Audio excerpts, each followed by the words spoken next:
Hey guys, Weeshins here, and I want to talk about Assassin's Creed 5. Now, in my personal opinion, Assassin's Creed 5 needs to be set in Japan. And the reason I say this is because Assassin's Creed 5 is going to be a next-gen entry, so Xbox One, PS4 exclusive. Apparently. Hopefully. Kinda, I don't know. And Ubisoft is saying that they want to make this a bold new statement. They want to make it truly a next-gen experience. And personally, I think the only way, well, not the only way, but one of the ways you can do this is by setting it in Japan. Japan is very, very, very different type of setting to what we've been used to. I know they're speculating saying it could be French Revolution, could be set in Spain, could be set in Egypt, but we've kind of seen that with AC1, AC2. Yet if we have it in Japan, it's a completely different experience. It's a different way of life. The weapons are totally different. I mean, you'll have samurai swords.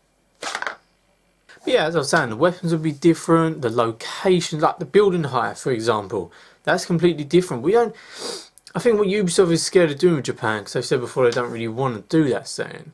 But I think when they're, I think when they're so scared of doing it is because, such as the buildings for one, like the climbing mechanic may not work the same as it has in previous games. But I don't think you really have to worry about that. I think you can still climb in that, but it doesn't have to be as much climbing and jumping between buildings as there has been, because you can change the experience now.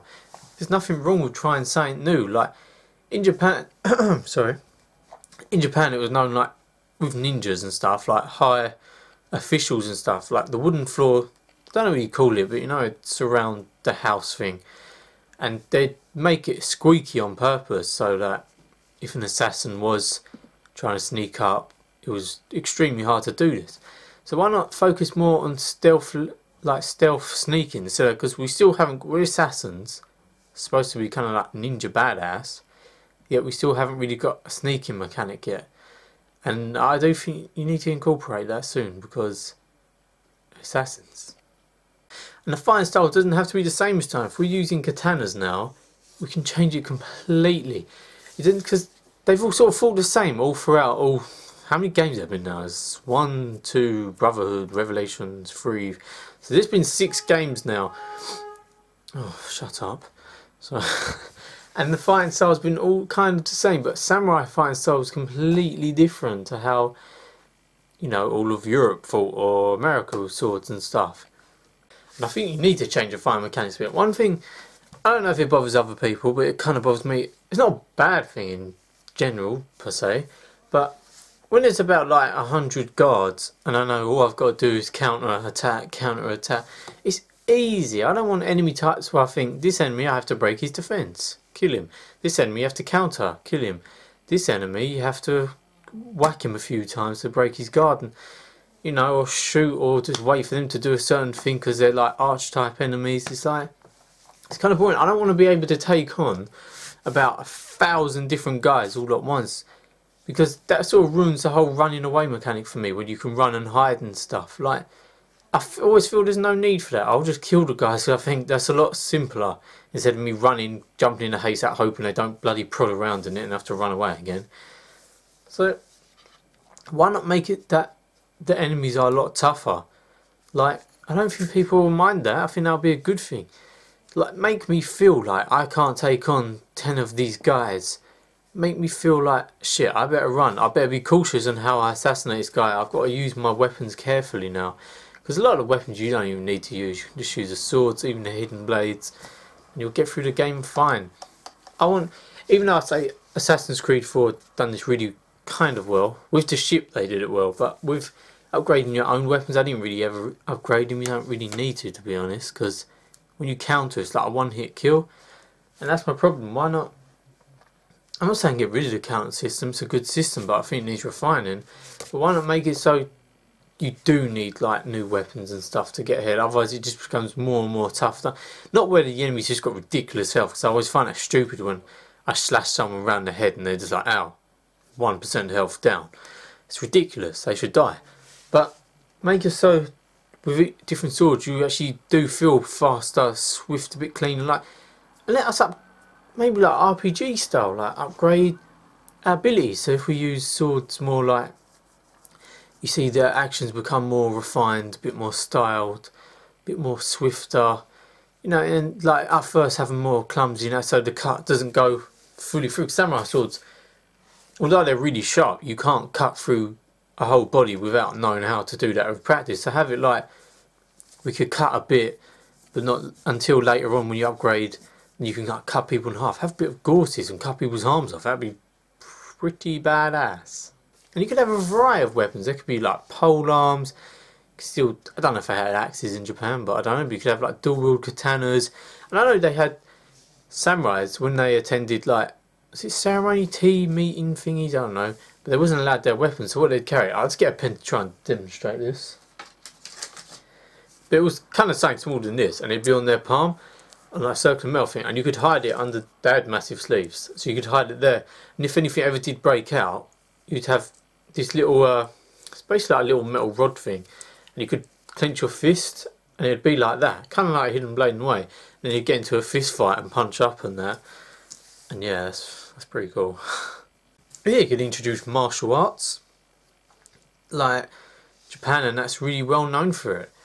Well, kind of, China as well, but that sort of Asian stuff's known for like martial arts and all stuff like that. I think with the main protagonist as well, you could, if you do it, just make him Japanese. Don't make him half white or anything like that. I think it's getting a bit, yeah, let's just see a different ethnicity assassin now, because I don't think we've really seen that yet.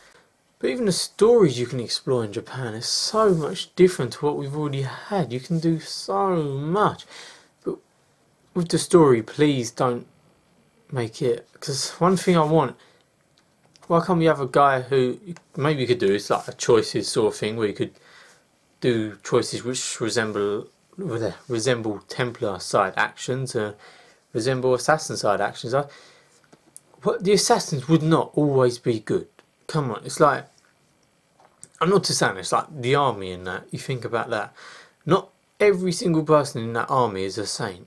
It's not going to be, so why not show the assassin order to have like faults and stuff and bad guys, and we could fight against them and the Templars and just see both sides, the bad sides, the good sides of both factions, because although it's getting a bit one-sided, I think number 3 quite did it well, but it's getting a bit one-sided, just like in the Assassins at the moment. Nothing I want to go on about. I talked about the hood and that. Please let us change our appearance. Like, just let us customise, have different types of hoods and that. You can. That's what I mean. If it's in Japan, you don't have to go for this conventional hood style, you know, robe sort of thing. You could completely change it. You can have like a kimono, anything. You can have like a ninja mask. So much I can be done with this. It's ridiculous.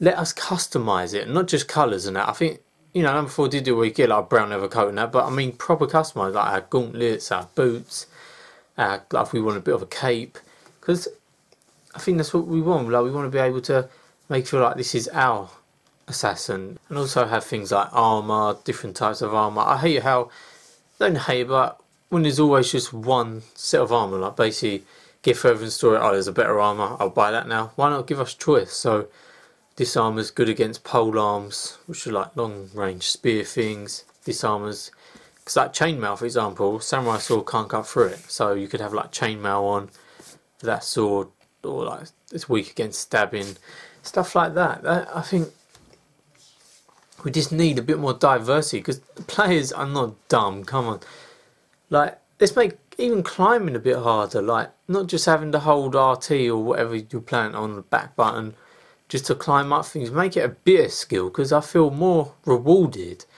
when I play and I've got like, I do something which requires kind of skill and you pull it off and you think, yeah, I'm a motherfucking badass.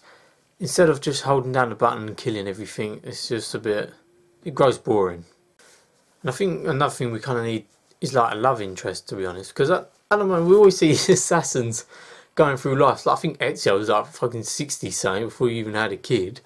I think we need to kind of see them be with the person who they're going to have a kid with, instead of just always guessing. And don't know why I want this, but have the assassin die at the end. Have like, I hate not knowing what goes, because we just go into the next game and I hate not seeing how they die and that. Have it dramatic. Like, I think one of the best endings ever in video game history was Red Dead Redemption, when well, if you haven't played that game and you want to, don't watch now. When at the end, John Marston, when he dies, and you just feel like, oh my god, I played this game the whole way through, and he's just died.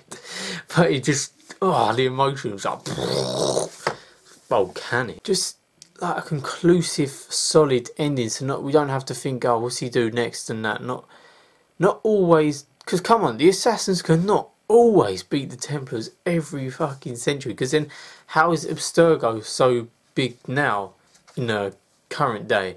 Why are the assassins not running? If the assassins win every single battle, why has Abstergo got so massive? We need to sort of have Templars win sometime. Come on, or even like have an assassin who changed to the Templar side at the end, because I don't think they'd always choose the assassin order, because the Templar, their beliefs isn't that much different. You can understand why people might go for that, and have them. I think, like I said, number 3 did it well. Haytham, who's like a really likeable guy, but you know, have bad assassins, good Templars sometimes. Just mix it up. And nothing, the current day guy, I haven't completed number 4 yet, so I'm not sure where they're going with it, because I don't know what happened yet. But the modern day assassin bit, you can do just as good as well.